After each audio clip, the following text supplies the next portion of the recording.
Si te gustan las películas no convencionales, las historias de amor, los finales inesperados y un poco de poesía, entonces tenés que mirar Deseando Amar, más conocida en Occidente por su título en inglés In the Mood for Love, del director hongkonés Wong Kar-wai. En realidad, el resto de su filmografía también se podría asimilar con lo que vengo de decir. No obstante, en este vídeo hablaremos única y exclusivamente de esta película. En los siguientes minutos me enfocaré en uno de los motivos o aspectos que más me llamó la atención. Este es el de las secuencias a cámara lenta, acompañadas por la canción intitulada Yumeji's Theme de Shigeru Umebayashi. En primer lugar, describiré las 8 secuencias y comentaré lo que podemos deducir de ellas, y del rol narrativo como estilístico que las mismas juegan en la película. En segundo lugar, y como conclusión, una comparación de la última secuencia del filme con las 8 que venimos de describir.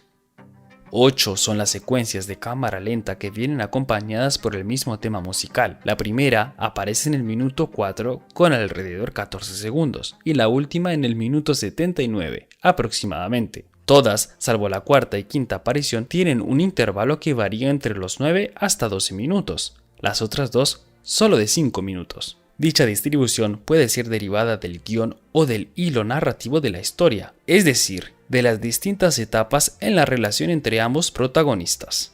La cuarta continúa con la misma dinámica, al estilo de una coreografía que tiene que repetirse. Las 3 primeras son como 3 ballets, en las cuales sus personajes se cruzan y se rozan como en una danza. La cuarta continúa con la misma dinámica, al estilo de una coreografía que tiene que repetirse, de la misma manera que se repite la música que la acompaña. Las secuencias posteriores son algo distintas, pero mantienen este ritmo y más que nada complicidad entre la pareja.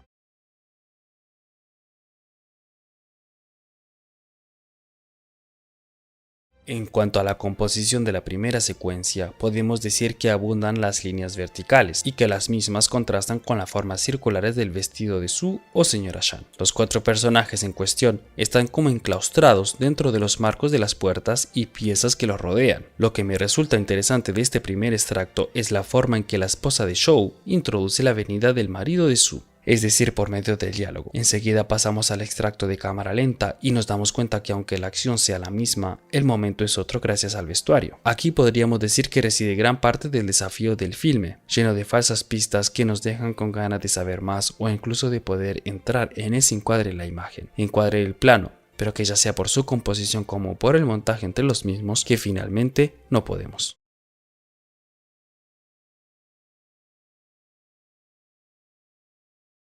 En esta secuencia notamos de vuelta el motivo de las líneas verticales, aunque esta vez los colores opacos y oscuros del exterior concuerdan más con los de la señora Shan que los del interior. La comida podríamos clasificarla como el motivo principal de la película. Para los interesados, el director había incluso descrito su guión de esa forma a la productora. Es una historia de comida sobre el amor. Los personajes en estas secuencias están constantemente asociados, vistos y relacionados con la comida, como si esta fuera al final de cuentas un lugar de encuentro, de calor humano. Dicho aspecto no solo se repite en el resto de la película, sino también en otras obras de su director. Como habrán notado, no existe casi luz natural. Los personajes viven esencialmente en la noche. Las luces que vemos son las de las lámparas que abundan en los espacios interiores. En cuanto a la composición de los planos, los personajes al interior de bordes y enmarcados de puertas como de ventanas y pasillos es un motivo más que se repite. Siguiendo esta lógica, dichos bordes y enmarcados no son sencillamente el resultado de una decisión estilística. Estos también de cierta forma oprimen a sus personajes o los dejan allí, encerrados en esas jaulas geométricas formadas por los objetos que los rodean. En cuanto a la acción, es la segunda vez que los vemos entrecruzarse. Esta coreografía se repite hasta al menos la cuarta secuencia. Dicho cruce refleja el estado en el cual ambos se encuentran. 2 deambulantes en medio de la noche, como en búsqueda de algo más que comida, en búsqueda del amor quizás, tal y como el título lo indica, deseando amar. Hasta aquí, estos ejemplos también nos hacen pensar al clásico videoclip lento, elegante y casi erótico. No obstante, en una película en la que desde el principio estamos obligados a salir de nuestra comodidad de espectadores, tratando de unir los lazos de la historia, donde las secuencias se asemejan todas las unas con las otras, pero que en realidad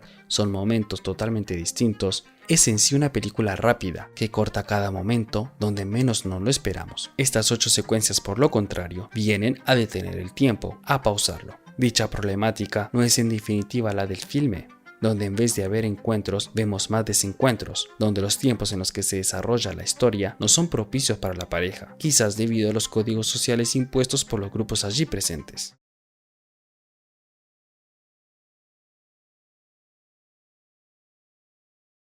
En el tercer encuentro, una vez más, las escenas anteriores nos muestran que los engañados se aproximan cada vez más de la fría verdad. Por ejemplo, en la secuencia precedente vemos al jefe de Sue como el reflejo del marido de ella, un ser que al igual que él es infiel a su mujer. En fin, percibimos también una soledad y abandono cada vez más agobiante de la parte de Sue.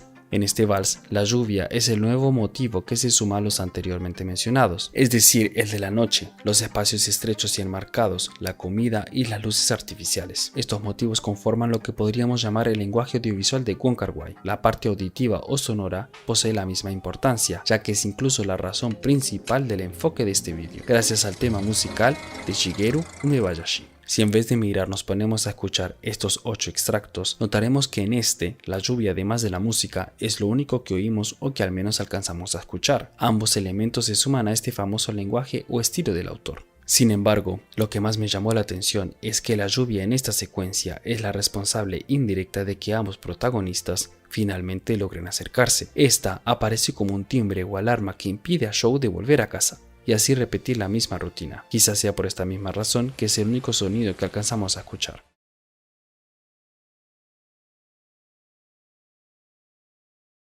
Cuarto extracto, el de la mitad, en donde el diálogo anterior una vez más asocia a Sue y a Shou con sus respectivas parejas, como si su existencia dependiera de ellos. Del otro lado, la trama ya ha avanzado y estos pasan al acto amoroso prohibido a los ojos del espectador, pero que repite la coreografía de los cuerpos y miradas que se cruzan, que se rozan y que vimos anteriormente. El taxi es el nuevo miembro de la familia. Este puede ser interpretado como un segundo refugio para la pareja o quizás el último, ya que es en este lugar donde termina el vals, tal y como sucederá en otro vals más adelante. Color rojo, rojo pasión, rojo que abunda en esta secuencia desde los colores del pasillo del hotel hasta los cálidos amarillos de lámpara, los cuales se prolongan y se mezclan con el vestido rojo de Sue. En definitiva, este pasaje al acto está visiblemente caracterizado por este uso tanto narrativo como simbólico del color rojo.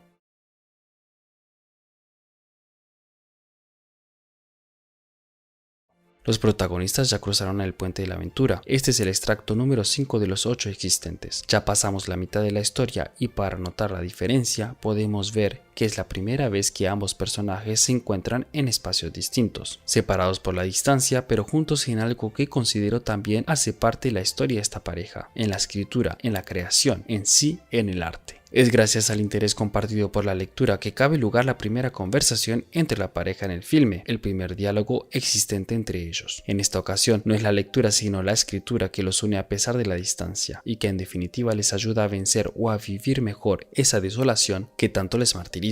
En cuanto a las composiciones de los planos, notamos por medio del decorado algunos elementos que nos indican la famosa psicología de los personajes. Por un lado, el humo proveniente de los cigarrillos de Shou, el cual puede transmitir ciertos rasgos de su personalidad, el de la oficina como cueva o refugio que le permite acceder lentamente hacia ese nuevo universo de la escritura o de la creación, como al de objetos que nos anticipan sus decisiones futuras. A Sue la vemos en segundo plano, es decir, detrás de las cortinas blancas, las cuales nos impiden acercarnos más de ella, como si se tratase de la imagen del poema del final de la película. También podemos ver al interior de su oficina, aunque por única vez en las 8 secuencias. Lo que continuará repitiéndose es la asociación de su personaje con ese lado más silvestre y natural a través de la planta que aparece al final del plano. Dicha planta es en definitiva la prolongación o sustitución de algunos de sus vestidos, por no decir de su propia personalidad.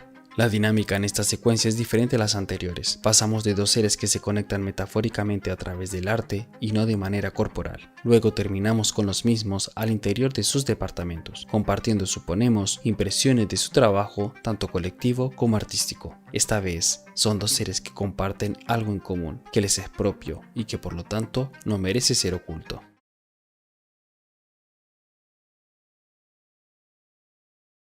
Es ahora en el cuarto de hotel donde los amantes se reúnen y donde toda la secuencia se desarrolla. Las palabras de Sue antes del comienzo de dicha secuencia hacen referencia a la diferencia existente entre ambas parejas. Para reforzar lo dicho, lo que vemos enseguida no son imágenes íntimas de una pareja en un cuarto de hotel, sino al contrario, vemos un hombre y una mujer que disfrutan de la pasión de la creación artística, en donde los vemos felices. De vuelta a la comida, las luces de las lámparas, los encuadres formados por las ventanas, las cortinas y esta vez los espejos conforman el universo de ambos. También este es el único momento en el filme donde los vemos sonreír, en donde los vemos felices.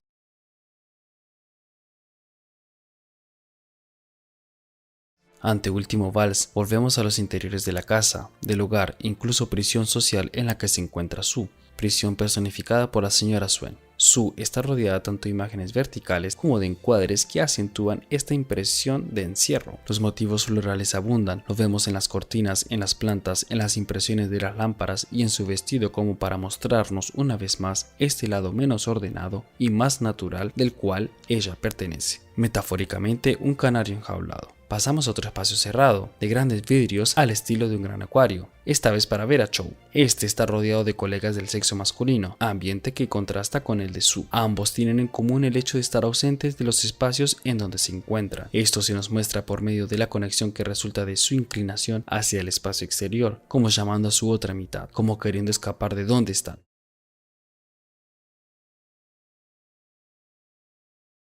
El último extracto musical nos muestra por medio de su composición la prisión simbólica en la que se encuentran ambos protagonistas. Las líneas negras que suponemos ser las rejas de una ventana se parecen más a las rejas de una prisión, estas mezcladas una vez más a una planta, como para mostrar ese lado más orgánico y natural, no obstante enjaulado y completamente negro. En síntesis, un decorado que prolonga el estado mental de los amantes. El vestido de Sue hace eco con la planta, sus colores contrastan con este ambiente oscuro y nocturno que los rodea. Enseguida será la última vez que los veamos en ese refugio llamado taxi, como para vivir juntos los últimos momentos. El efecto de la cámara lenta intensifica los planos detalles de las manos, de los abrazos, de las lágrimas o de la misma retención de lágrimas. En fin, del amor que se expresa por medio de los gestos tanto faciales como corporales de ambos. Recordemos que la acción que precede a este último vals es el de la dramatización, el juego de papeles que ambos hacen desde que descubrieron que son engañados por sus parejas. Esta vez no intentan imitar a la otra pareja, sino que se preparan para decirse adiós. Este teatro dentro del cine nos hace pensar a numerosas escenas existentes en la peli, como a esta, donde el espacio está vacío y aislado de todo ruido o perturbación física. Los otros elementos del decorado, luz y escenografía, corresponden al mismo concepto.